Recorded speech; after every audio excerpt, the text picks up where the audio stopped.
अस्सलाम वालेकुम guys. I hope कि आप सब ठीक होंगे। और आज हम जेंडर स्टडीज़ का एक और टॉपिक डिस्कस करने जा रहे हैं and that topic is social construction of gender. Basically ये टॉपिक जो है ये कवर करता है कि कैसे सोसाइटी ने अपना रोल प्ले किया जेंडर की डेवलपमेंट में या जेंडर की कंस्ट्रक्शन में, कि जेंडर किस तरीके से डेवलप किया गया सोसाइटी के थ्रू, सोसाइटी ने किस तरीके से अपना रोल प्ले किया। तो हम सोसाइटी के डिफरेंट जो एजेंट फैक्टर्स हैं जिनको मिलाकर एक सोसाइटी बनती है, हम उनको डिस्कस करेंगे कि उन्होंने हर एक फैक्टर ने किस तरीके से अपना रोल प्ले किया और ओवरऑल एक सोसाइटी कैसे उसने ओवरऑल फिर मिल के एक रोल प्ले किया जेंडर की कंस्ट्रक्शन के अंदर। तो वो जो सोसाइटी के एजेंट फैक्टर्स हैं उनमें जो सबसे पहला फैक्टर है दैट इज़ फैमिली। हम फैमिली को देखेंगे कि किस तरीके से फैमिली एक अपना सिग्निफिकेंट रोल प्ले करती है। तो पेट्रियार्कल सोसाइटीज़ के अंदर क्या होता है कि फैमिलीज़ जो हैं वो भी पेट्रियार्कल रोल ही प्ले करती हैं। फॉर एग्ज़ाम्पल, जैसे एक फैमिली के अंदर एक बॉय पैदा होता है, इफ़ बॉय बॉर्न्स, तो क्या होता है वहाँ पर सेलिब्रेशंस होती हैं, हैप्पीनेस आ जाती है फैमिली के अंदर। तमाम फैमिली मेम्बर जो हैं वो उसको बहुत एक अलग तरीके के साथ सेलिब्रेट करते हैं। बट इफ़ गर्ल बॉर्न्स तो क्या होता है, नो हैप्पीनेस, नो सेलिब्रेशन, और उस तरीके से सेलिब्रेट नहीं किया जाता उसकी अराइवल को जिस तरीके से एक बॉयज़ की। सिमिलरली नेक्स्ट फैक्टर फैमिली के अंदर एक जो नेक्स्ट चीज़ है वो क्या है, एजुकेशन है। कि अगर लड़का है तो फैमिली क्या करती है, उसके ऊपर ह्यूज इन्वेस्टमेंट करती है उसकी एजुकेशन के ऊपर। एलीट स्कूल सिस्टम में हर फैमिली की कोशिश होती है कि बॉय जो है वो पढ़े, और इसी तरीके से फिर यूनिवर्सिटीज़ के अंदर इवन के फ़ॉरेन एजुकेशन के लिए भी उसके ऊपर इन्वेस्टमेंट की जाती है। जबकि अगर इफ़ देयर इज़ गर्ल तो उसके ऊपर सरकारी स्कूल को ज़्यादा प्रेफर किया जाता है, और फिर क्या कहा जाता है कि क्योंकि सोसाइटी ठीक नहीं है तो मैट्रिक तक एजुकेशन काफ़ी है, तो there is no need, matric के बाद उसकी कोई ज़रूरत नहीं है एजुकेशन की। फिर सिमिलरली मैरिज का जो फैक्टर है तो वहाँ पर फैमिली क्या करती है, boy is free to choose and wherever he wants to marry, तो वो उसके लिए ओपन चॉइस है, वो जो करना चाहे कर सकता है, फैमिली की कोई रिस्ट्रिक्शंस कोई कंस्ट्रेंट्स नहीं होती हैं उसके लिए। जबकि लड़की के लिए क्या है कि she is not given the choice, उसे चॉइस नहीं दी जाती। और अगर वो ऐसी पेट्रियार्कल सोसाइटीज़ के अंदर हो जाता है तो क्या होता है, ऑनर किलिंग जैसे वाक़यात फिर हम फेस करते हैं, और हमारी सोसाइटीज़ के अंदर फिर ऐसा होता है। तो ये एक फैक्टर है। फिर इसी तरीके से हेल्थ को हम देखें कि हेल्थ हो गया, अगर कोई ऐसा इशू हो गया तो महंगे से महंगा हॉस्पिटल जो है वो मेल के लिए देखा जाता है, जबकि फ़ीमेल के लिए वो फैसिलिटीज़ प्रोवाइड नहीं की जाती। और हॉस्पिटल जैसे कि बेबी की बर्थ के टाइम हम देखते हैं कि सरकारी हॉस्पिटल्स के अंदर जहाँ पर बेड भी अवेलेबल नहीं होते तो उस तरीके की हेल्थ फैसिलिटीज़ प्रोवाइड की जाती हैं फ़ीमेल्स को। पावर पावर क्या है, जब ये सारे फैक्टर मिलते हैं और फैमिली फिर अपना रोल प्ले करती है तो वो पेट्रियार्कल सोसाइटीज़ के अंदर फिर ओवरऑल जो मेल होता है उसको डोमिनेंट बना दिया जाता है, और फीमेल जो होती है वो उसके अंडर हो जाती है, सबऑर्डिनेट भी होती है और फिर डिपेंडेंट भी हो जाती है। तो इस तरीके से फैमिली अपना रोल प्ले करती है, स्ट्रक्चरल वायलेंस की तरफ लेकर जाती है, और ये सारी चीज़ें फिर इसका रिज़ल्ट क्या होता है, वायलेंस होती है, डोमेस्टिक वायलेंस फीमेल फेस करती है, क्योंकि मेल तो फैमिली ने उसको डोमिनेट करा दिया, वो पावर ओरिएंटेड उसके पास रोल है। तो इस तरीके से फैमिली अपना रोल प्ले करती है। सेकंड जो एजेंट फैक्टर है सोसाइटी का दैट इज़ स्कूल। जब हम स्कूल को देखते हैं तो क्या होता है, टेक्स्ट बुक्स जो हैं, टेक्स्ट बुक्स में क्या है कि एंड्रोसेंट्रिक किस्म की उसके अंदर चैप्टर्स और फॉलो किया जाता है रूल्स को।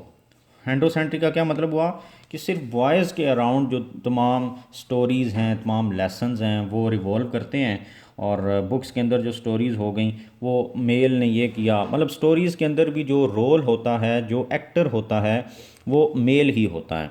तो इस तरीके के साथ टेक्स्ट बुक के अंदर उसको बनाया गया। फिर हिस्ट्री के अंदर अगर हम जब देखते हैं तो हिस्ट्री के अंदर मेल की वॉर्स के बारे में, मेल की डिस्कवरीज़ के बारे में, मेल्स के जो तमाम जो हैं जो अचीवमेंट्स हैं उनके बारे में, और फीमेल का वहाँ पर भी कोई ज़िक्र नहीं होता। तो इस तरीके से हिस्ट्री जो है उसको भी मेल ओरिएंटेड बना दिया जाता है।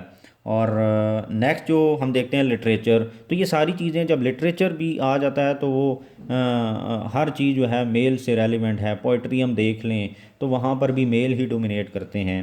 तो ओवरऑल जो ये सारा स्कूल का जो एक सिस्टम है वो भी मेल के ओरिएंटेड ही है और उसी को डोमिनेट कराता है। और फिर जब स्पोर्ट्स को हम देखते हैं तो यूजली स्कूल्स के अंदर स्पोर्ट्स फैसिलिटीज़ भी और वहाँ पर भी मुकाबले वगैरह और कंपटीशन होते हैं, तो उसके अंदर क्या होता है कि मेल को ज़्यादा फैसिलिटेट किया जाता है। मेल जो है उसको क्या होता है कि प्रीडोमिनेंटली बॉयज़ को अपॉर्चुनिटीज़ प्रोवाइड की जाती हैं। टीचर प्रेफर करते हैं कि बॉयज़ पार्टिसिपेट करें। और फिर गर्ल्स के लिए क्या होता है कि 13 ईयर्स ऑफ एज के बाद उसे अलाउ ही नहीं किया जाता कि वो स्पोर्ट्स के अंदर इन्वॉल्वमेंट करे या वहाँ पर वो अपना रोल प्ले करे। तो इस तरीके से स्पोर्ट्स का भी हमने देख लिया। पीयर जो हैं वहाँ पर हर तरीके की होती है। मेल और फीमेल जो फ्रेंड्स होते हैं, पीयर्स मीन्स फ्रेंड्स, तो हर तरीके की स्कूल कॉलेजेस के अंदर फ्रेंड्स बनते हैं, ग्रुप्स बनते हैं। तो वहाँ पर उन ग्रुप्स के अंदर मेल और फीमेल जो होते हैं वो अपने ग्रुप्स के अंदर हर तरीके से सोशल, पॉलिटिकल और हर तरीके से डिस्कशन करते हैं। तो मेल जो हैं वो फीमेल्स के बारे में करते हैं और फीमेल जो हैं मेल्स के बारे में अपने उसमें तो ग्रुप्स के अंदर डिस्कशन करते हैं।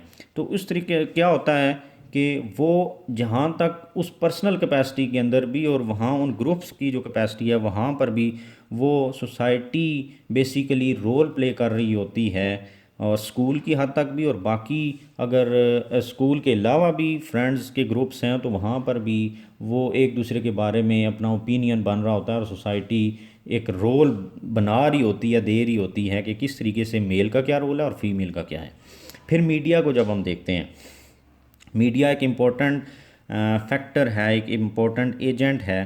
तो इसका क्या होता है कि आमतौर पर हम देखते हैं कि कमर्शियल वगैरह चलते हैं, एडवर्टाइजमेंट होती है डिफरेंट चीज़ों की, तो वहाँ पर जो है ऑब्जेक्टिफिकेशन ऑफ देयर बॉडीज़ की जाती है। क्या है कि एक कंपनी है वो फ़ीमेल को, गर्ल्स को यूज़ करते हैं अपनी प्रोडक्ट्स की एडवर्टाइजमेंट के लिए। तो वहाँ पर डिफरेंट तरह के ड्रेसेस यूज़ करके वो अपनी प्रोडक्ट्स जो होती हैं उनको सेल करवाने के लिए उनकी एडवर्टाइजमेंट की जाती है, व्यूज़ किया जाता है।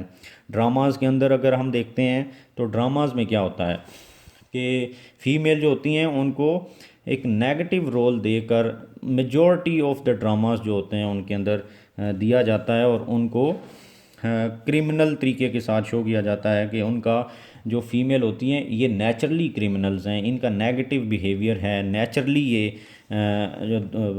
जो हैं वो सेल्फिश हैं और इस तरीके का इनका रोल है। तो उनको स्क्रीन टाइम कम दिया जाता है और मेल को एज़ कम्पेयर टू फीमेल ज़्यादा टाइम मिलता है। तो इस तरीके के साथ सोसाइटी और जो उसका एक एजेंट फैक्टर है मीडिया, वो अपना रोल प्ले कर रहा है, मेल को डोमिनेट कराता है और फीमेल को सब्जुगेट कराता है।